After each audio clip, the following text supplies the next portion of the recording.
Pukul 6 waktu Indonesia Tengah. Inilah Radio Republik Indonesia Bau-Bau dengan Warta Kepton. Berita seputar Kepulauan Buton.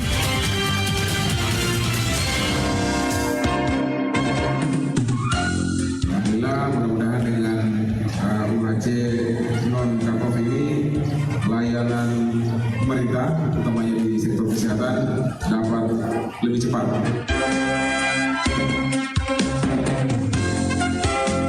Jadi untuk memeriahkan kegiatan 17 di 3 OPD yang ada di sini,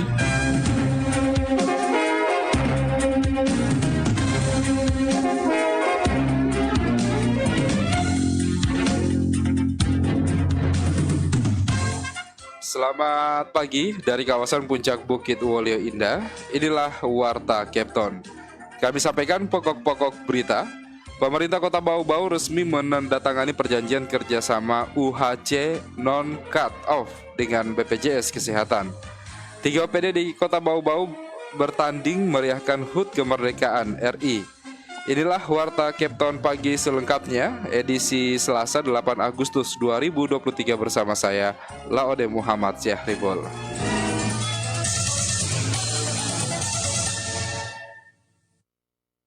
Saudara, kita ke berita yang pertama. Pemerintah Kota Bau-Bau resmi menandatangani perjanjian kerjasama UHC non-cut-off dengan BPJS Kesehatan. Dengan sistem ini, kepesertaan bisa langsung aktif dan memperoleh manfaat pelayanan kesehatan tanpa menunggu aktif selama 14 hari. Selengkapnya dilaporkan reporter RRI Bau-Bau Wode Nurliani. Pemerintah Kota Bau-Bau resmi menandatangani Memorandum of Understanding atau MOU bersama Badan Penyelenggara Jaminan Sosial BPJS Kesehatan tentang program UHC non-cut-off. Penandatanganan perjanjian kerjasama tersebut berlangsung di Gedung Maidani oleh Wali Kota Bau-Bau Laode Ahmad Munianse dan Kepala BPJS Kesehatan Bau-Bau Heri Zakaria. Keunggulan sistem ini, kepesertaan bisa langsung aktif dan memperoleh manfaat jaminan pelayanan kesehatan tanpa menunggu aktif kepesertaan 14 hari. Wali Kota Bau-Bau mengungkapkan kepesertaan JKNKIS di Kota Bau-Bau telah mencapai 95% dari jumlah penduduk. Kerjasama kali ini merupakan mimpi nyata pemerintah daerah hadir saat rakyat membutuhkan. Komitmen UHC non-cut-off tersebut, kata Moniansi, akan mewujudkan akses pelayanan kesehatan yang adil dan bermutu bagi setiap warga, serta perlindungan risiko finansial saat warga membutuhkan pelayanan kesehatan. Dan tingkat keaktifan minimal 75%. Alhamdulillah, mudah-mudahan dengan UHC non-cut-off ini layanan pemerintah, utamanya di sektor kesehatan, dapat lebih cepat karena tidak ada lagi penundaan disebabkan karena kepesertaan. Sementara Kepala BPJS Kesehatan Bau-Bau Heri Zakaria menyebutkan setelah Kota Bau-Bau terdata sudah 6 daerah di wilayah kerjanya menandatangani PKS UHC non-cut-off, masing-masing Buton Selatan, Buton, Kabupaten Muna Barat, Wakatobi, dan Kabupaten Buton Utara. Dengan perubahan status UHC ini, peserta menunggak dinonaktifkan oleh Kementerian Sosial, belum punya kartu JKNKIS termasuk balita dan bayi bisa memanfaatkan layanan kesehatan secara gratis. Kelebihan lainnya kepesertaan non-cut-off, kata Heri, peserta dengan status menunggak dapat dialihkan statusnya menjadi peserta PBPU dan BPPMDA, serta tetap bisa mendapatkan pelayanan kesehatan namun tunggakan mereka tetap tercatat sebagai utang. Jadi setiap saat Pemda Kota Bau-Bau kalau mengusulkan masyarakatnya itu bisa langsung aktif di hari ini, di hari pengusulan.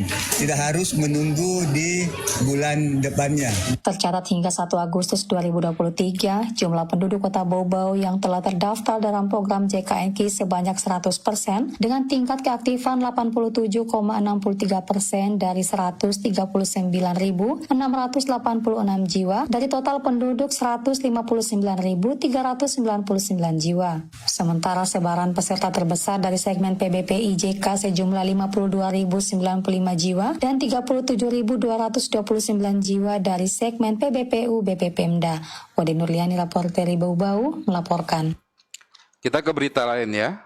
3 OPD di Kota Bau-Bau bertanding untuk memeriahkan HUT Kemerdekaan Republik Indonesia. Selengkapnya kita ikuti laporan reporter Hairul Mulku.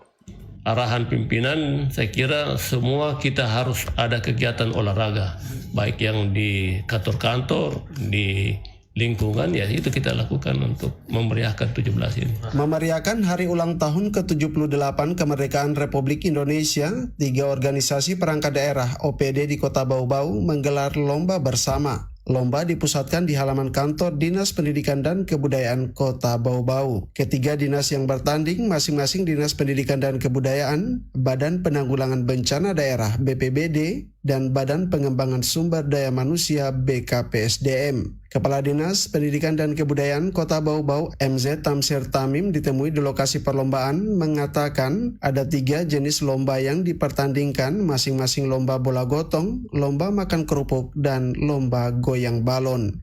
Jadi untuk memeriahkan kegiatan 17 di 3 OPD yang ada di sini, Dinas Pendidikan, BPBD, dan BKD. Ya itu sudah berjalan dan saya kira meriah juga karena semua OPD yang ada di kompleks ini berpartisipasi untuk kegiatan itu.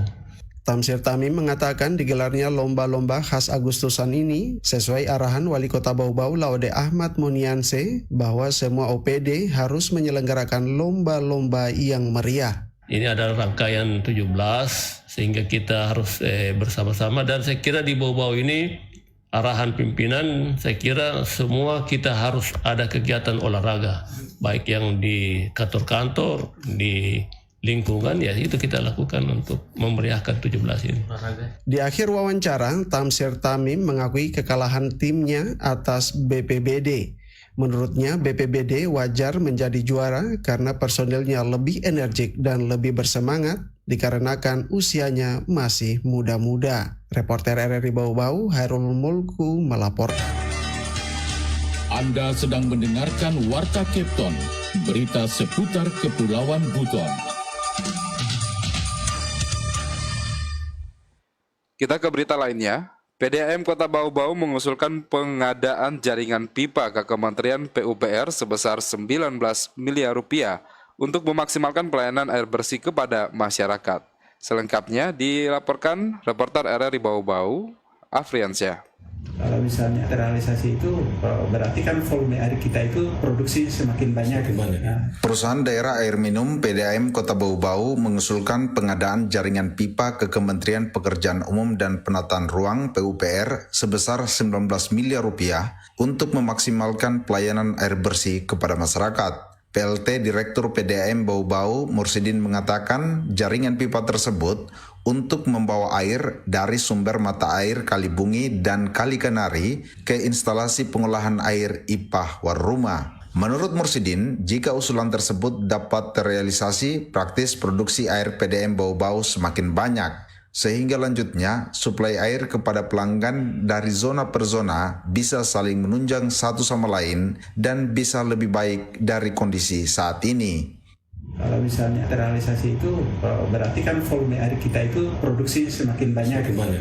Harapan kita setelah terisi IPA di Warruma itu kemudian untuk ke wilayah Wolio dan pesisir sampai di Bone-Bone sana itu bisa dilayani melalui IPA Warruma, sehingga beban pelayanan dari IPA Palatiga yang hari ini itu bisa kita dorong ke daerah Betambari sana yang di sekitar di bawah ketinggian itu, sehingga beban di IPA Badia itu hanya dibebani dengan di dataran ketinggian itu dari Badia sampai ke perumahan-perumahan yang ada di Palagi Mata sana.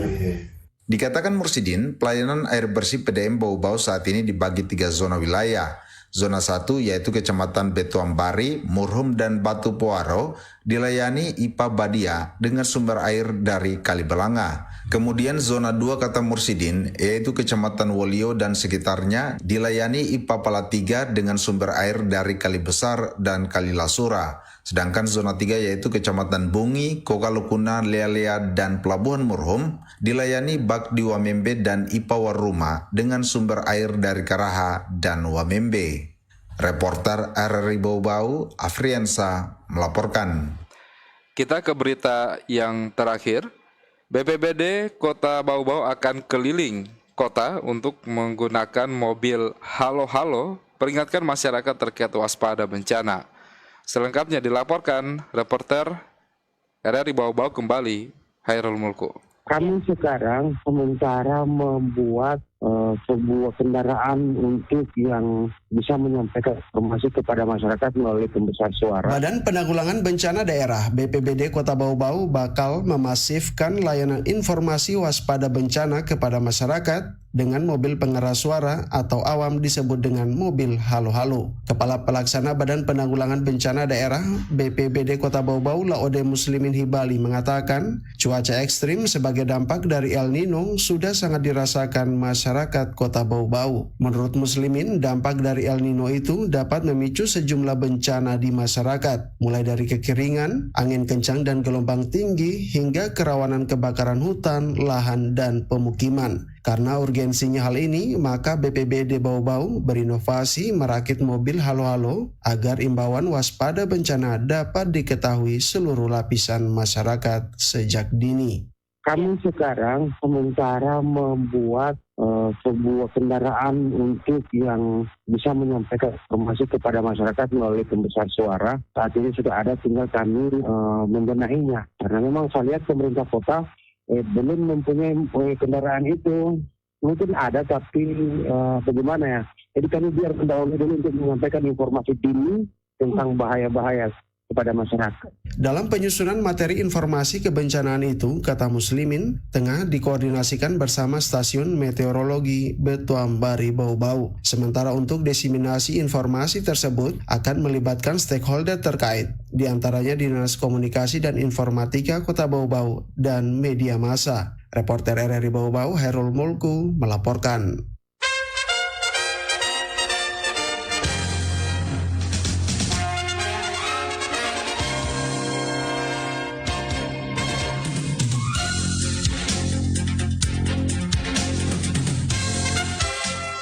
Demikian penyampaian Warta Kepton pagi hari ini, dan sebelum berpisah kembali, kami sampaikan pokok-pokok berita. Pemerintah Kota Bau-Bau resmi menandatangani perjanjian kerjasama UHC non-cut-off dengan BPJS Kesehatan. 3 OPD di Kota Bau-Bau bertanding untuk memeriahkan kemerdekaan Republik Indonesia. Mewakili kerabat kerja yang bertugas, saya Laude Muhammad Syahribul mengucapkan terima kasih. Dan tetap bersama kami untuk mengikuti program kami selanjutnya.